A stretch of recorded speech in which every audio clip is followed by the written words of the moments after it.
केंद्रीय मंत्री स्मृति ईरानी पहुंची अयोध्या। रामलीला का किया दर्शन। कल अमेठी से बतौर बीजेपी उम्मीदवार भरेंगी पर्चा। अमेठी रायबरेली सीट पर सस्पेंस बरकरार है। कांग्रेस चुनाव समिति की बैठक में नहीं हुआ कोई फैसला। अंतिम फैसला पार्टी अध्यक्ष खड़गे पर छोड़ा गया। अमेठी रायबरेली पर असमंजस के बीच कल फिर हो सकती है कांग्रेस चुनाव समिति की अगली बैठक। पंजाब की 5 सीट और हिमाचल की 2 सीट पर उम्मीदवार के नाम पर लगेगी मुहर। कर्नाटक के बेलगावी में पीएम मोदी ने कांग्रेस पर जमकर हमला बोला। कहा कांग्रेस ने लोकतंत्र को बदनाम किया। वायनाड जीतने के लिए कांग्रेस ने पीएफआई की सहायता ली। लोकसभा चुनाव के घमासान के बीच कांग्रेस को बड़ा झटका लगा। अरविंदर सिंह लवली ने दिल्ली कांग्रेस अध्यक्ष पद से इस्तीफा दिया। आपसे गठबंधन और टिकट बंटवारे को लेकर नाराज थे। अरविंदर सिंह लवली के इस्तीफे के बाद दिल्ली कांग्रेस में बगावत की आहट। लवली के समर्थन में कार्यकर्ताओं ने लगाया नारा।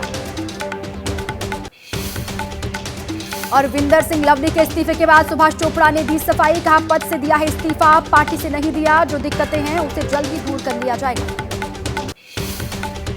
लवली के इस्तीफे के बाद कई और नेता मुखर हुए हैं। पूर्व वरिष्ठ कांग्रेसी नेता राजकुमार चौहान ने दिल्ली के प्रभारी दीपक बाबरिया से मांगा इस्तीफा। कहा प्रभारी पद से हटाया जाए और कांग्रेस को बचाया जाए।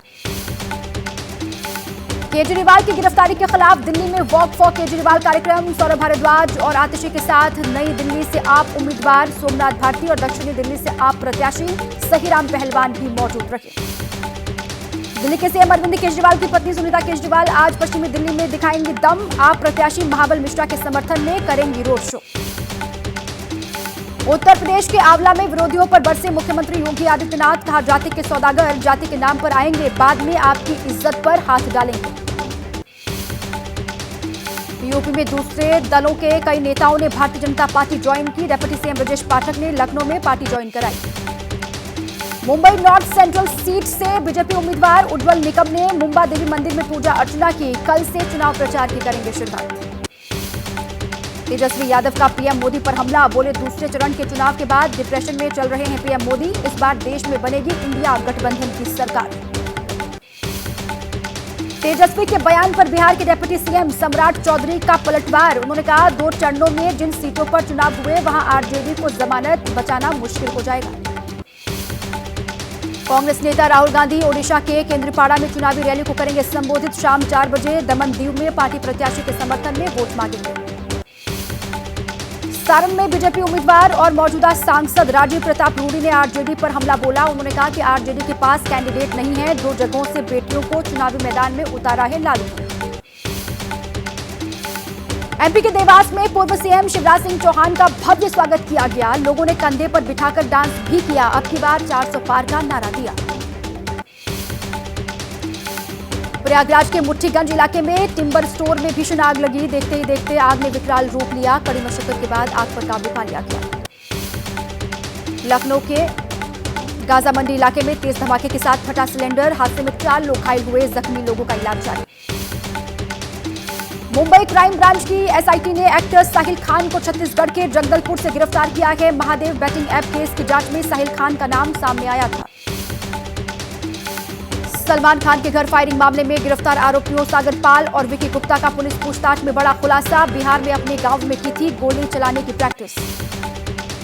नौपाड़ा सुपोर इलाके में 2 विदेशी आतंकवादी ढेर किए गए हैं। एक आतंकी की सैफुल्ला के रूप में पहचान हुई है। सिक्योरिटी फोर्सेज अब ड्रोन का इस्तेमाल भी कर रही है।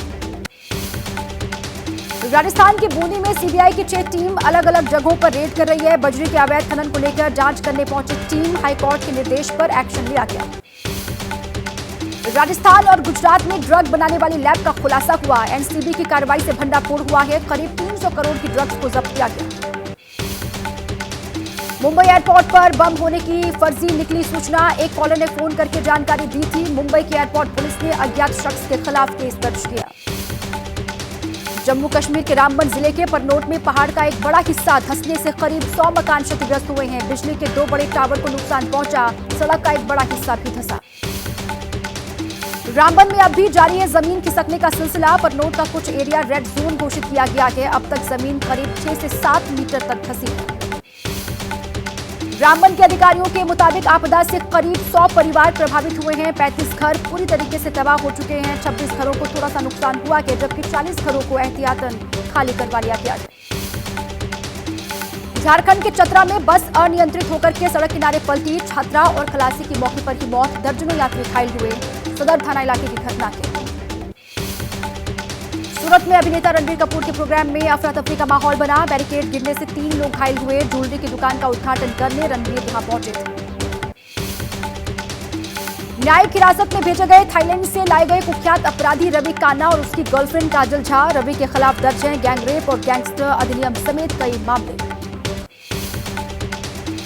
यूपी के सोनभद्र में लुटेरी दुल्हन गैंग के 6 बदमाश गिरफ्तार किए गए हैं। शादी का झांसा देकर सोने चांदी नकदी ठगने का काम करते थे। गिरफ्तार लोगों में 4 महिलाएं भी शामिल हैं।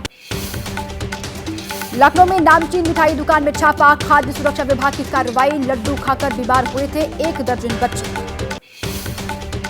जानवरों को सताने लगी है गर्मी। जयपुर के नाहरगढ़ जैविक उद्यान प्रशासन ने बेजुबानों को बचाने के लिए विशेष व्यवस्था की है। शनिवार को ओडिशा में दर्ज किया गया 44.7 डिग्री सेल्सियस अधिकतम तापमान। भुवनेश्वर में भी अधिकतम तापमान 44.6 डिग्री सेल्सियस रिकॉर्ड किया गया है। अगले 13 दिनों तक हीटवेव रहने का पूरा अनुमान है। उत्तराखंड के रामनगर में भारी बर्फबारी। सफेद बर्फ की बिछी चादर बर्फबारी से खूबसूरत हुआ नजारा। जम्मू कश्मीर के बांदीपुरा में ताजा बर्फबारी हुई है। गुरेज सेक्टर में बर्फ गिरने से पर्यटकों के चेहरे खिले। विश्व प्रसिद्ध पर्यटन स्थल गुलमर्ग में ताजा बर्फबारी। घाटी में लगातार बारिश की वजह से तापमान में गिरावट। पर्यटक ले रहे हैं आनंद।